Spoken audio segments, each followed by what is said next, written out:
নমস্কার, জয় মা, সকলকে স্বাগত জানাই আলোর দিশারি অনুষ্ঠানে। আজকে চলে এসেছি সৌভাগ্য বৃদ্ধি। এই যে সৌভাগ্য বৃদ্ধি, যতই আপনারা কোনো রকম ভাবে কাজকর্ম করছেন, নিজেকে সুন্দর করার চেষ্টা করছেন, সংসারে অনেক পরিশ্রম করছেন, অনেক কষ্ট করছেন, কিন্তু কোনো রকম ভাবেই আপনাদের জীবনে কিন্তু সৌভাগ্য আসছে না। তাহলে কিসে বাধা পড়ছে এই সৌভাগ্য আসতে গেলে?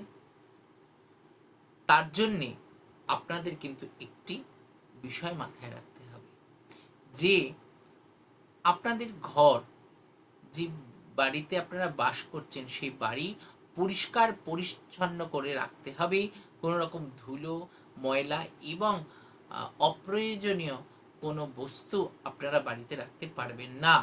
ভাঙা চোরার অনেক জিনিসপত্র রেখে দেওয়া হয় জমিয়ে, খবরের কাগজ, বালতি ফাটা, গামলা ফাটা, এরকম অনেক কিছু থাকে মানুষের বাড়িতে। সেইগুলো কিন্তু আপনারা রাখবেন না। রাখলে কিন্তু আপনাদের কিন্তু সমস্যা বৃদ্ধি হবে। তাই আপনারা কি করবেন? আপনারা বাড়িঘর সবসময় পরিষ্কার রাখবেন। জামা কাপড় ধোয়ার পরে সঙ্গে সঙ্গে আপনারা রোদে দিয়ে রোদ থেকে এনে ঠিকঠাক ভাবে ভাঁজ করে একদম জামা কাপড় রাখার স্থানে আপনারা রেখে দেবেন।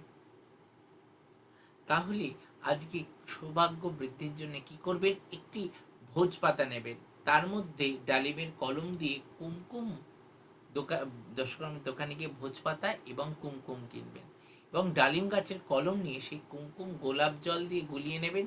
ডালিম গাছের কলম দিয়ে সেই ভোজ পাতার মধ্যে রিং, হয়ের ফলা দীর্ঘে অনিশ্বর রিং, এই মন্ত্রটি লিখে ঠাকুরের আসনে রেখে এই মন্ত্রের ওপরে মা দুর্গার নাম করে ফুল দেবেন, এবং এই মন্ত্রটি রিং, এই মন্ত্রটি আবার 108 বার জপ করবেন, ঘিয়ের প্রদীপ প্রজ্বলন করবেন।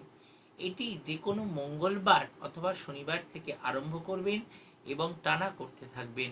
দেখবেন আস্তে আস্তে সৌভাগ্য বৃদ্ধি হচ্ছে, বুদ্ধি আসছে এবং মনে একটি আলাদা শান্তি অনুভব হচ্ছে, এবং প্রত্যেকটি মানুষের প্রিয় হতে আরম্ভ করবেন। এটি করে কেমন থাকেন আমাকে জানাবেন। ভালো থাকবেন।